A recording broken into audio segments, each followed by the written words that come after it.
YouTube రామరాజ్యం channel ప్రేక్షకులకు నమస్కారం. ఈరోజు ప్రధాన అంశం కరెక్టే, కుంభమేళ కవరేజీ ఏది అనే అంశంపై విశ్లేషణ.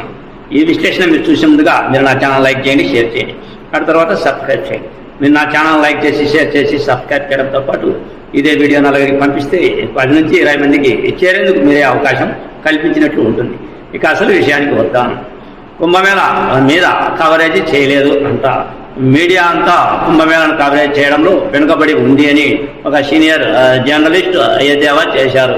కరెక్టే, కుంభమేళ ఎందుకు కవరేజ్ చేయలేదు అనే అంశానికి వస్తే అసలు వేలాది మంది లక్షలాది మంది వస్తున్న నాగ సాధువులు కావచ్చు, ఆ తర్వాత హిందూ నిజానికి సంబంధించిన అందరూ కావచ్చు, భక్తితో వచ్చారు. కుంభమేళలో స్నానం చేస్తే మహా అదృష్టంగా భావిస్తారు. ప్రతి 12 ఏళ్లకు ఆ తర్వాత ఈ కుంభమేళ కార్యక్రమం వస్తుంది అంటున్నారు. కానీ ఈ కుంభమేళ కార్యక్రమంలో మొత్తం యావత్ భారతదేశం అంతా కూడా దృష్టి సారించింది. కానీ యావత్ భారతదేశంలో ఉన్నటువంటి మీడియా కవరేజ్ తక్కువ అయ్యింది.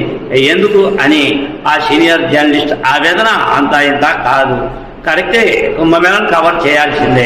ఏదో చిన్న సంఘటన జరిగితే ఏదో సినీ యాక్టరు ఏదో ఇబ్బంది పడితే ఆ తర్వాత సినీ కుటుంబంలో ఒకరొకరు కొట్టుకుంటే సినీ కుటుంబంలో ఒకరొకరు రోడ్డుకి ఎక్కితే అటు తర్వాత ఏదో చిన్న విషయాన్ని పెద్దగా చేస్తూ మీడియా కవరేజ్కి వెళ్తూ ఉంటారు.